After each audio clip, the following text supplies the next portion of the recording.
നമസ്കാരം. 2018 ആദ്യമായിട്ട് ഞാൻ ദുബൈ വരുന്നത്. അന്ന് ഞാൻ വന്ന് താമസിച്ചത് ഷാർജയിലെ അബുഷഗാര എന്ന് പറയുന്ന സ്ഥലത്തായിരുന്നു.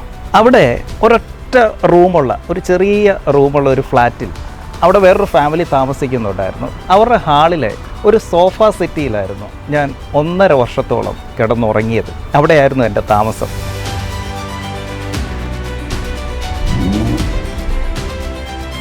അന്ന് ഞാനിവിടെ ഒരുപാട് ബസ്സിലും ടാക്സിയിലും ഒക്കെ ഇങ്ങനെ കയറി ഇറങ്ങി. അതും നാട്ടിൽ നിന്ന് ഒരുപാട് കോൾ വരുന്ന സമയമാണ്. സ്നേഹം കൊണ്ടല്ല, ഒരുപാട് പേർക്ക് പൈസ കൊടുക്കാനായിട്ടുണ്ട്. 1.5 കോടി രൂപ കടമുണ്ട്. ഒരു സിനിമയിൽ കേട്ടിട്ടില്ലേ, അധ്വാനിക്കുന്നവൻ്റെ പടച്ചവനാണ് ദുബൈ എന്ന്. സത്യം അതിൻ്റെ തെളിവാണ് ഞാൻ.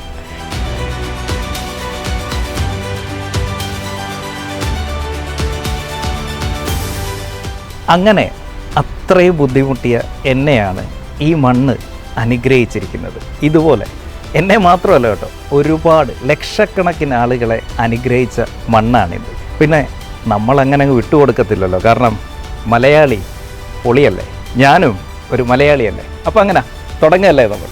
യെസ്.